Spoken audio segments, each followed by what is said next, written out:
নদী ও কাশফুল, কবি অনুপম সৌরীশ সরকার। শরতের এই নদীটি আমার ভীষণ চেনা। জীবন লিখতে লিখতে এঁকে বেঁকে চলেছে কোমল জলের ধারা। ওই রাশি রাশি কাশফুল আমার ভীষণ আপন। পৃথিবীতে কত নিয়মই তো বদলে গেল, তবু আশ্বিন এলে কাশফুল ফুটবেই। ওই যে একটি ছেলে আর একটি মেয়ে কাশফুলের বন পেরিয়ে ছুটতে ছুটতে নদীর কাছে এসে ভিজিয়ে নিচ্ছে পা।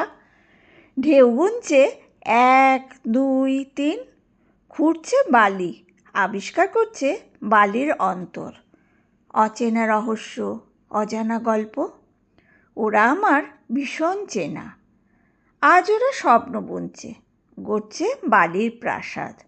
আজ ওরা হাসছে, অমল আলোতে ভাসছে। কিন্তু সময়ের স্রোত নদীর চেয়ে দ্রুতগামী।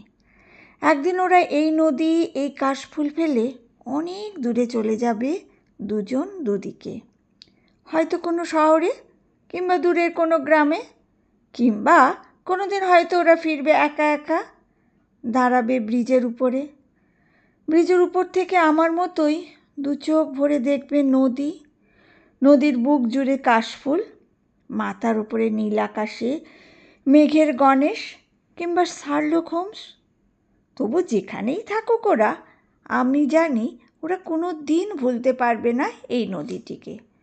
ওরা কোনো দিন ভুলতে পারবে না ওই কাশফুলগুলিকে।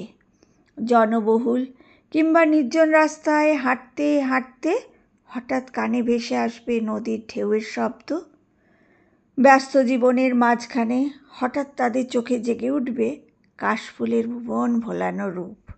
আমৃত্যু ওদের মনে জেগে থাকবে ঝকঝকে শারদীয়া আকাশ, আর এই নদীর তীরে ফেলে আসা দুটি শিশির ধোয়া মুক্তোর মতো চোখ।